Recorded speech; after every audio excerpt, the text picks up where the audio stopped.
Hi, my name is Pallavi Verma. I'm from Indore, Madhya Pradesh. I've secured All India Rank 340 in the UPSC Civil Services Examination 2020.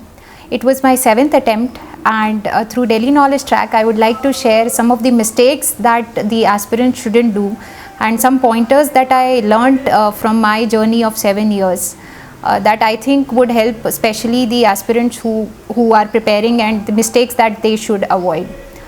First of all, I would say some general pointers for everyone that never follow topper strategy blindly.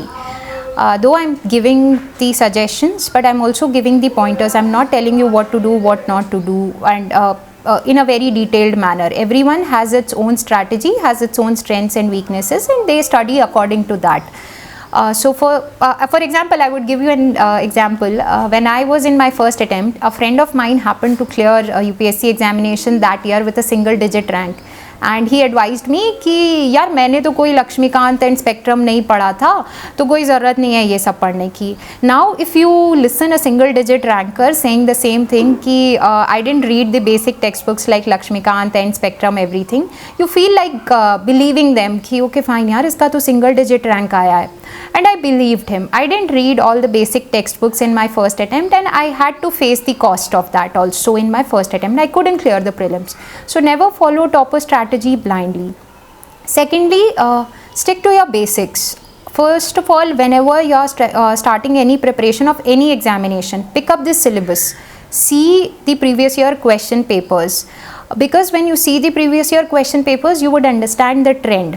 Generally what happens is we pick up the textbooks directly and we start reading it assuming कि ठीक है अब हम questions कर लेंगे, but text book पढ़ते time हमें किस चीज़ पे एम्फेसिस देना है, किस चीज़ को इग्नोर करना है, वो चीज़ें काफ़ी ज़रूरी होती हैं. इसलिए आप हमेशा पहले सिलेबस और प्रीवियस ईयर पेपर्स देखिए, उसके बाद टेक्स्ट बुक्स उठाइए, ताकि आपका एक प्रिपरेशन का जो टाइम होता है वो थोड़ा रिड्यूस होगा, एक स्ट्रक्चर्ड प्रिपरेशन होगी.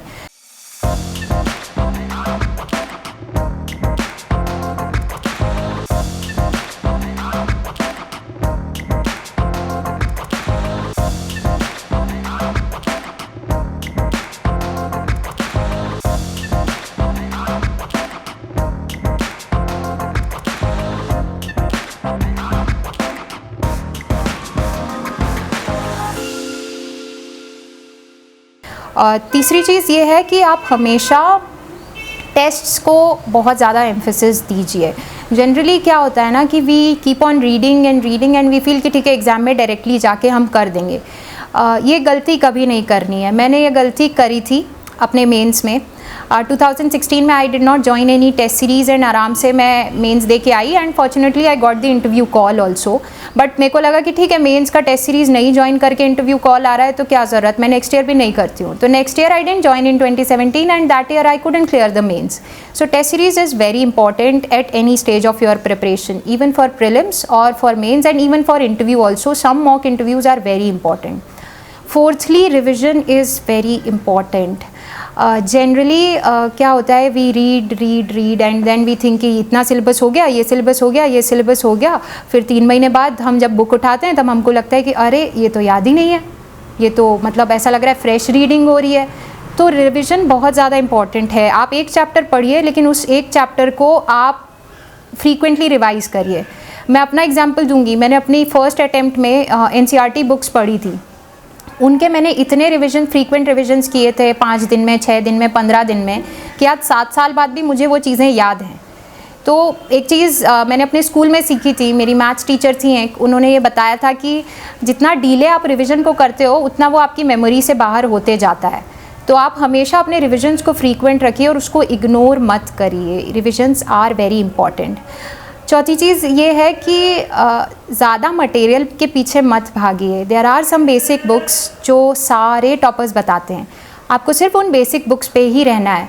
When you go into market there are lot of things and you would always feel fear of missing out. वो फोमो जो होता है आजकल कि अच्छा यार ये तो मैंने पढ़ा ही नहीं, ये आ गया तो वो तो मैंने पढ़ा ही नहीं, वो आ गया तो ऐसा नहीं है. एक चीज़ आप समझिए कि जो लोग दिल्ली में रह रहे हैं, जो लोग चेन्नई, तमिलनाडु, इंडिया के सारे पार्ट से बच्चे प्रिपेयर कर रहे हैं from different socio economic backgrounds. ठीक है, तो UPSC sets a paper which is an equaliser and for that basic textbooks are must.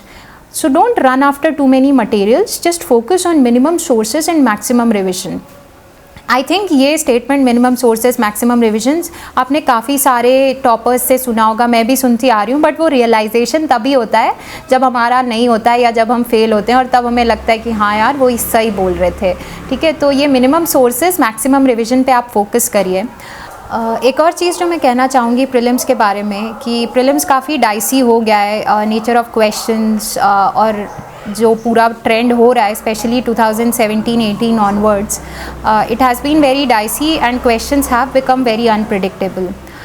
तो ऐसे में क्या होता है ना, जब हम पहला क्वेश्चन देखते हैं हमें नहीं आता है, दूसरा देखा नहीं आया, तीसरा देखा नहीं आया, एंड देन फिर उसके बाद में अगर कंटिन्यूसली 10 क्वेश्चंस नहीं आए हैं तो फिर हम पूरा पेपर ख़राब कर देते हैं। स्पेशली वो क्वेश्चंस भी जो हमें बहुत अच्छे से आते होंगे वो गलत करके आ जाते हैं। ऐसी सिचुएशंस में 2 चीज़ें मैं बोलना चाहूँगी। एक चीज़, आपको काम रहना है। ये मान के चलिए कि जो पेपर है उसमें आपको 40 क्वेश्चंस और 45 क्वेश्चंस मैक्सिमम आपको आएंगे, उसके अलावा आपको एजुकेटेड और इन्फॉर्म्ड गेस लगाना ही है। दूसरी चीज़, कभी भी रिजिडिटी मत रखिए पेपर में। बीच में देयर वाज अ ट्रेंड कि 90+ क्वेश्चंस अटेम्प्ट करने हैं, मैं खुद उस ट्रेंड को एकदम फॉलो करती थी, एंड 2018 के अटेम्प्ट में मेरा प्रीलिम शायद इसीलिए नहीं हुआ क्योंकि उस टाइम पे मेरे को था कि 90 क्वेश्चंस अटेम्प्ट करने हैं। That paper was little on the unconventional side for that year. तो उस टाइम पे क्या हुआ कि मेरे को शुरू के 10 क्वेश्चन नहीं बने, मैं बहुत घबरा गई। फिर जब फर्स्ट राउंड के क्वेश्चंस किए, so I could attempt only 35-40 questions confidently.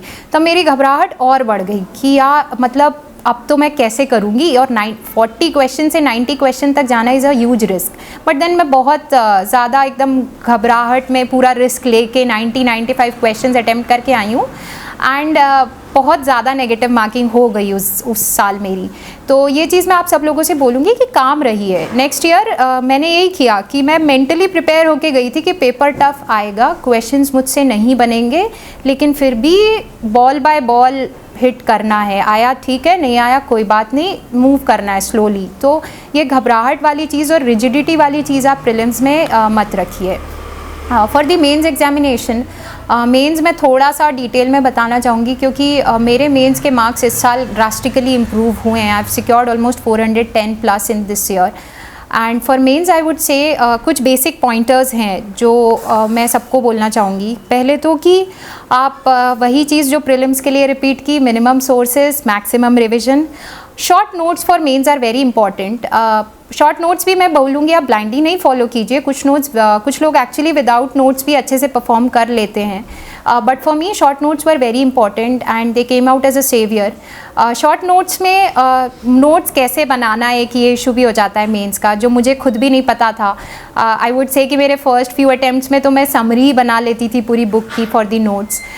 तो शॉर्ट नोट्स में specially if you are making for mains, you should have a template. That template should have intro, body, conclusion for every topic that is mentioned in the syllabus उठाइए। Suppose the topic is there on women issues, तो women issues पे introduction आया तो हम introduction में क्या कर सकते हैं? There should be some facts about women, और there should be some report about women, there could be an anecdote और a recent incident that happen. Then there is body में you prepare pointers along the keywords that are generally asked in the examination. For example, critical analysis आया तो हम कैसे negative points उसमें लिखेंगे, कुछ positive points कैसे लिखेंगे, या फिर कुछ अगर इलेबोरेट आया तो हम उससे रिलेटेड एग्जाम्पल्स, केस स्टडीज़, तो ये सब आपके नोट्स में होने चाहिए। कंक्लूड करेंगे तो उसको कैसे करेंगे, इससे क्या होता है ना कि आपका टाइम सेव हो जाता है। मतलब when you have a template ready, आपको मेंस में सोचना नहीं पड़ता है कि ये टॉपिक आया मैं क्या करूँ। फटाफट से आपने देखा कि ठीक है वुमेन का टॉपिक आया है, कास्ट का टॉपिक आया है, या पॉपुलेशन, डिजास्टर मैनेजमेंट, एनीथिंग, ये टॉपिक आया है, ठीक है ये इंट्रोडक्शन है, ये कंक्लूजन है, बीच में बॉडी में आप अपने points according to the question modify कर सकते हैं। तो short notes do come handy. Also in the short notes I think actually कुछ लोगों ने मुझे कहा था कि उनके नोट्स बहुत बल्कि हो जाते हैं, तो आई वुड से कि शॉर्ट नोट्स जो अल्टीमेट आप फाइनल डे वाले रिविजन के लिए रखेंगे, those notes should have only value addition points. For example that could be pointers from Niti Aayog's report, ARC, the diagrams और द केस लॉज और any experts name that you would want to cite into an answer. For example agriculture पे question आया है तो I use to write just agriculture Ashok Gulati and और अशोक गुलाटी या NITI Aayog Amitabh Kant. These names do carry a lot of weight. These are expert people, and if you cite them in your answers, they do fetch some marks. If you get at least even 1 or 2 mark more in entire question, एक पूरे paper में आपके 20 number बढ़ जाते हैं. Also mains में एक और चीज़ है कि टेस्ट बहुत ज़्यादा ज़रूरी है. टेस्ट में मैं बच्चों को स्पेसिफिकली बोलना चाहूँगी कि be honest to yourself when you are writing the test. Generally what happens is कि हम लोग को लगता है टेस्ट में टॉप कर लेंगे एंड 3 आवर्स के टेस्ट को हम 4 आवर्स में लिखते हैं and we are under that false happiness कि ओके फाइन मैंने टेस्ट में टॉप कर लिया, एग्जाम में तो मैं लिख ही लूँगा. But you have to remember that UPSC gives you only 3 hours. You can not even ask 3 hours 5 minutes और 3 hours 10 minutes there. So train yourself to write in those 3 hours only. आपकी quality उस pressure और उस time में ही आनी चाहिए. तो don't lie to yourself. By lying to yourself you are just jeopardizing your own chances of selection. Also focus on evaluation. आपको यदि कहीं पे कोई अच्छा पीयर इवैल्यूएशन या फिर एक अच्छा मेंटरशिप मिल पा रहा है तो do join that. For me I would say sociology में Vamshi Krishna sir, Rajitha ma'am from Shankar IAS, these two people actually helped me a lot in improving my answers. And for general studies I would say Ashutosh Gupta sir from India Bhai, he helped me a lot in improving the quality of my answers, timely completion of my papers. So these are some of the mentors who actually helped me score good marks in my mains examination. Mains के लिए एक और चीज़ है कि जब आप answer writing करते हैं, focus on multiple dimensions, multiple approaches और interconnectedness in your answer. By multiple dimensions the general convention that people follow is socio-economic, political and ethical, all those things. That is also there. मतलब आपको कुछ नहीं मिलता है तो वो तो फॉलो करना ही है. बट मल्टीपल डायमेंशन से आप एक चीज़ ये सोच सकते हैं कि when you are writing an answer from in GS3, use the articles of GS2 or use the case studies from GS1 also to enhance your answer. When you are writing an ethics answer, you could actually use your essay ka pointers. So it should be visible to the examiner that तुम सारे papers में interconnectedness बिठा पा रहे हो. दूसरी चीज़ ये है कि मल्टीपल अप्रोचेस जो जैसे मैंने बताया उस चीज़ का मैंने जो सीखा था, I think I would like to give the entire credit to the ICAN initiative by Kritika ma'am. उस पर मैंने बहुत सारे नए अप्रोचेस सीखे कि जैसे आप एक लाइफ साइकिल अप्रोच फॉलो कर सकते हो किसी आंसर को आंसर करने के लिए. कि वुमेन का कंडीशन पे पूछा, then you can start from womb to tomb approach, what the problems women face in their womb and till the tomb. So that is one approach. You can follow a timeline approach for any development that is being asked, or you can follow a stakeholders approach. So these are some approaches that you can follow to make your answers good in mains. Also एक और चीज़ है कि presentation is very very important aspect of your answer. एक presentation से एक तो ये होता है कि एग्जामिनर के लिए चीज़ें आसान हो जाती हैं. आपका आंसर जितना सुंदर, जितना अपीलिंग और जितना आसान उसके लिए हो जाएगा चेक करना, उससे बेहतर कुछ नहीं हो सकता है. अगर उसे ज़्यादा एफर्ट लगाना पड़ रहा है आपके आंसर को चेक करने के लिए, आपके मार्क्स रिड्यूस होंगे. तो आप प्रेजेंटेशन पे काम करिए.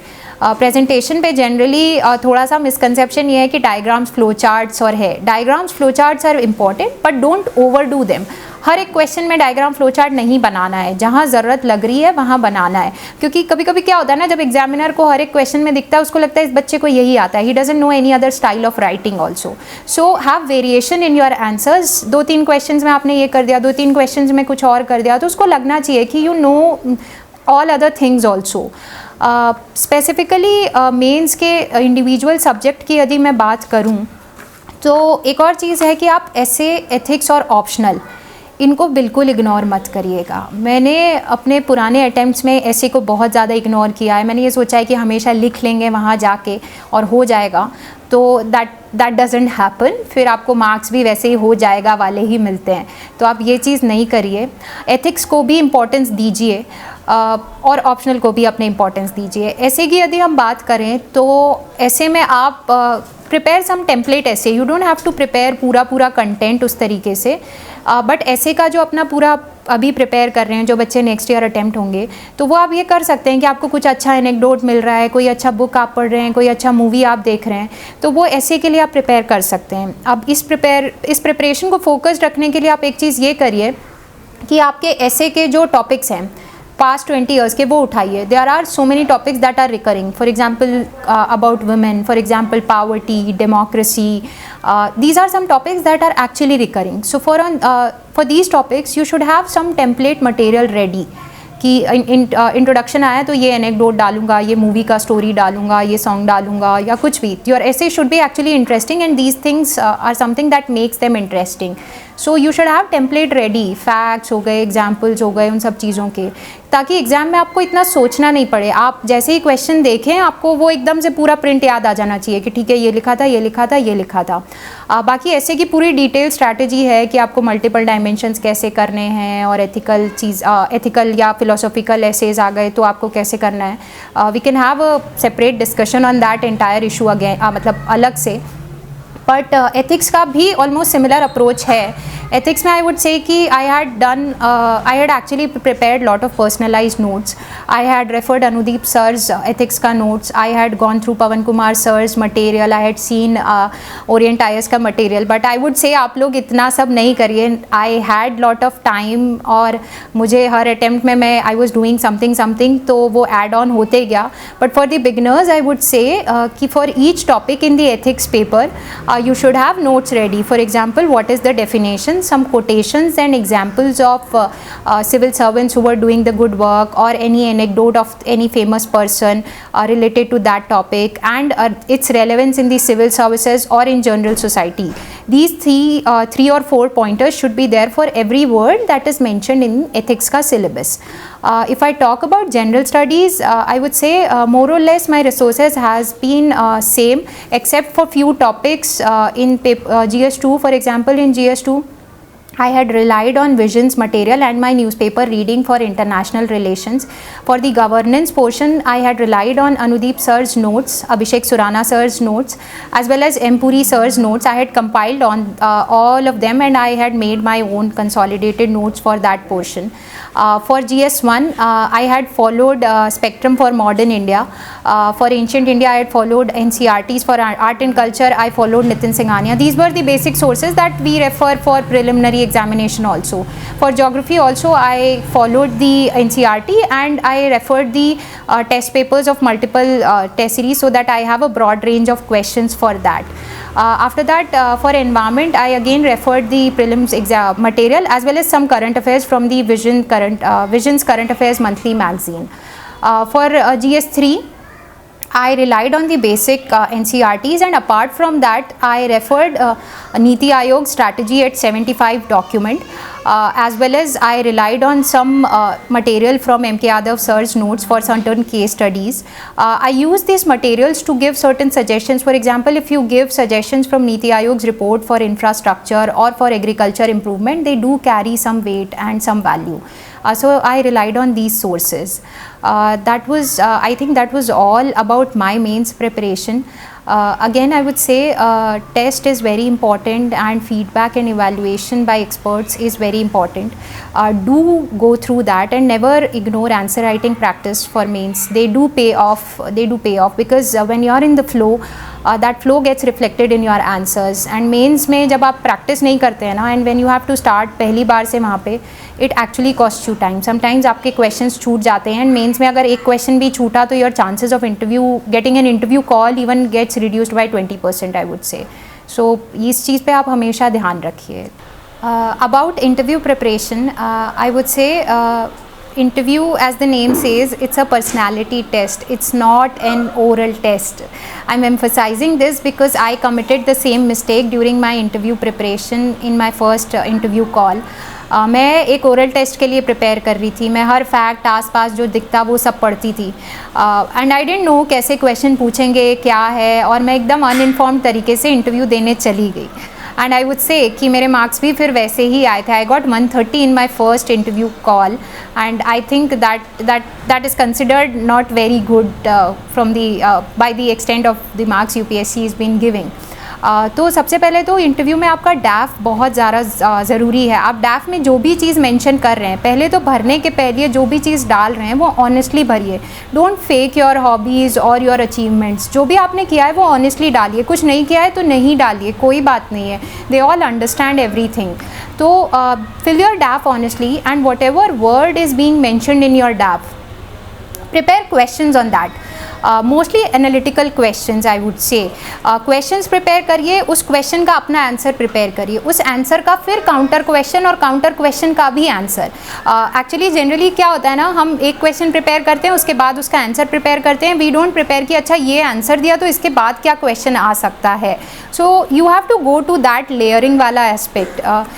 ये चीज़ एक्चुअली आदित्य रंजन सर थे, उनके मैंने किसी वीडियो में देखा था जब उन्होंने कहा था कि उन्होंने एक्चुअली 5000 क्वेश्चंस अपने इंटरव्यू के लिए प्रिपेयर किए थे.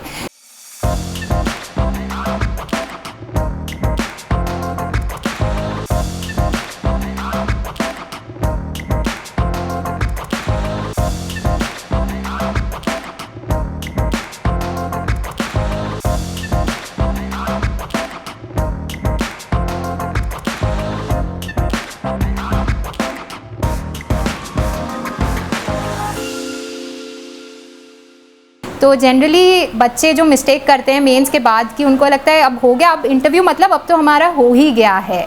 But interview is very important. जितना इंपॉर्टेंट आपके लिए प्रीलिम्स मेंस है उतना ही इंपॉर्टेंट इंटरव्यू है. उसके लिए भी तैयारी करनी पड़ती है. मेरे को जो चीज़ हेल्प करी वो थी अर्पित गुप्ता सर हैं, IRTS ऑफिसर हैं 2018-19 बैच के. उनका एक डॉक्यूमेंट था, उस पर उन्होंने काफ़ी कुछ चीज़ें लिखी थी कि करंट अफेयर्स कैसे करना है. एंड दूसरी चीज़ जो हमें सब कहते हैं कि it's a personality test, it's not a knowledge test. मैंने भी कहा पर्सनालिटी टेस्ट है, लेकिन नॉलेज थोड़ा सा इंपॉर्टेंट है. नॉलेज में आप फैक्चुअल चीज़ों पे नहीं जाइए, एनालिटिकल पोर्शंस पे फोकस कीजिए, अपने ओपिनियंस बनाइए चीज़ों पे. वो चीज़ काफ़ी ज़रूरी है. ऑल्सो आई थिंक सब लोग ये समझ चुके हैं कि you have to be natural in the interview. आपको कोई चीज़ फेक नहीं करनी है. You have to be honest about yourself. When you don't know just say no. They would appreciate honesty rather than faking anything. कोई भी officer अगर जाता है वो झूठ बोलता है, that creates a very bad impression about in the entire public about bureaucracy also. So they don't want someone who is actually lying about his own self. जो भी आपका प्रोफाइल जैसा भी है, even I had some insecurities about my number of attempts. I was not earning since my graduation. तो मुझे भी थी insecurities, but be proud about them कि आपने fight किया है, you've come so far. तो don't be ashamed of anything in your profile and be honest about that. दूसरी चीज़ ये है कि if you can get in touch with any civil servant in your area, do reach out to them, do talk to them. For me I would say Indore के former collector हैं P. Narhari sir, smart city की CEO थी Aditi Garg ma'am. इन दोनों ने मेरे को काफ़ी help किया मेरे इंटरव्यू प्रिपरेशन में.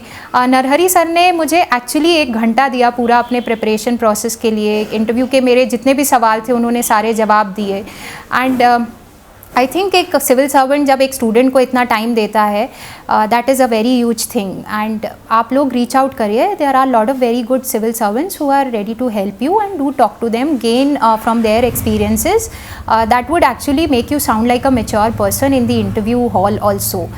So I would say कि इंटरव्यू के लिए apart from my mentors, family, friends, I would also express my gratitude to Narhari sir and Aditi ma'am that they helped me in my interview process.